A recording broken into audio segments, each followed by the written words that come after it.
This lesson deals with the design of voltage multiplier circuits. You can find these notes in the ECE302 ebook in Chapter 2 starting on page 68.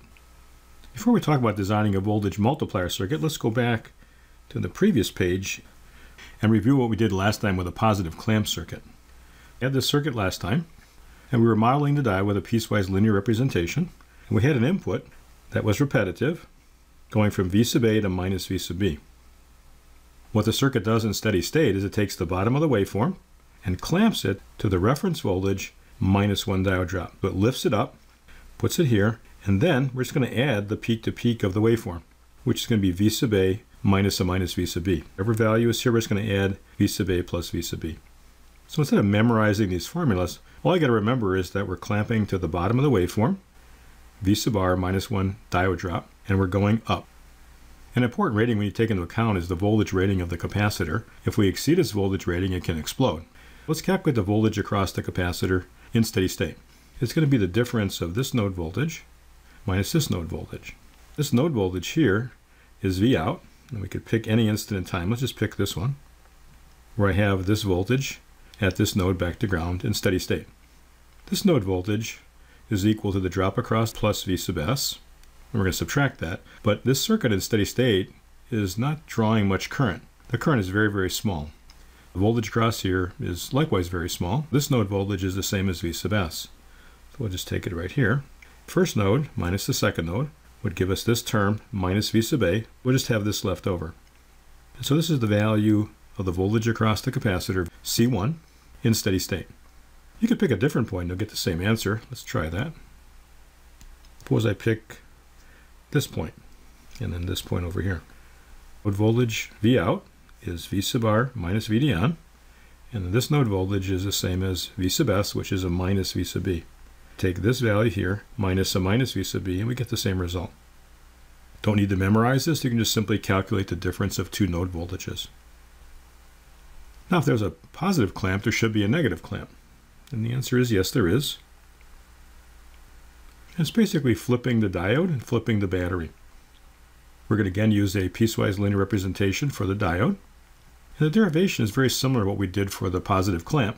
Now let's take a look at that on your own. Let me just tell you what the results are in steady state. We have a repetitive waveform, in this case going between V sub A and minus V sub B. What this circuit does in steady state is it takes the top of the waveform and pushes it down. Pushes it down to minus the reference plus 1 diode drop. If you notice here, in the previous case for the positive clamp, I have a differencing of terms.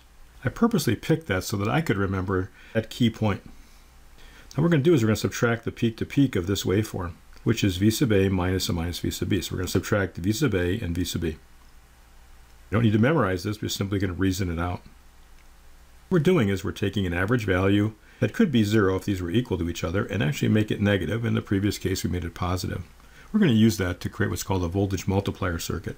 Again, too, I have to worry about the voltage across the capacitor being too large, causing a capacitor perhaps to explode, or to have to purchase a more expensive capacitor with a higher voltage rating. Let's find the voltage across this capacitor by taking the difference of these two node voltages. This node voltage is, of course, V out. I'll just pick a point over here. And this node voltage is going to be the drop across the resistor plus V sub S. But likewise, with a positive clamp in steady state, the current flowing in the circuit is very, very small. So the drop across here is likewise very small. This node voltage is the same as V sub S. Voltage across the capacitor will be this node voltage, which should be V sub A, minus this quantity, which should be minus a minus V sub R minus VD on. And that's this term right over here. You get the same result if you picked a different point, as long as it's the same instant in time. So I'll pick a point over here and point over here. Across here, this node voltage minus this node voltage. So we'll have minus V sub B, and then minus this term, so we'll get a plus V sub A, plus V sub B, which will cancel with minus V sub B, a plus V sub R, and a minus VD on. Let's put some of these circuits together and make what's called a voltage multiplier. What would happen if I put a positive clamp circuit together with a positive peak detector? Suppose I have an input that's repetitive. I'll pick the max and min to be the same, but you could do this with two different values. And suppose that my clamp has a reference voltage of 0. This way I don't have to put a battery in my circuit. What's the circuit going to do? Well, what does the positive clamp do? Well, the positive clamp takes the waveform and clamps the bottom of the waveform to the reference voltage minus 1 diode drop. then we're going to add to that the peak to peak, which is V sub maximum minus a minus V sub maximum, or 2V maximum. And then a positive peak detector takes the most positive peak minus 1 diode drop, 2V maximum minus 2 VDN. I wrote down steady state here. Is actually quite a few cycles to go from time right here to steady state.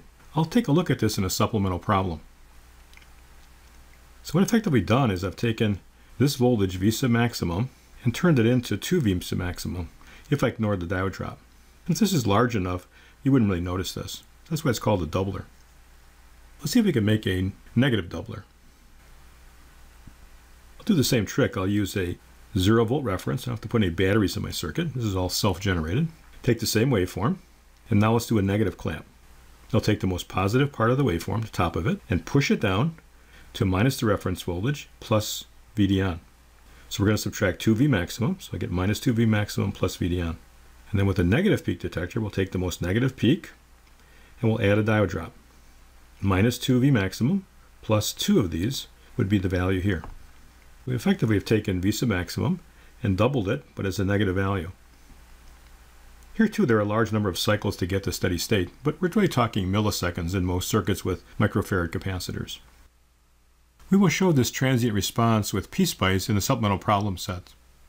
We'll also follow this up with an experiment in ECE303, where we take a battery, turn it into a square wave oscillator, and triple the initial voltage.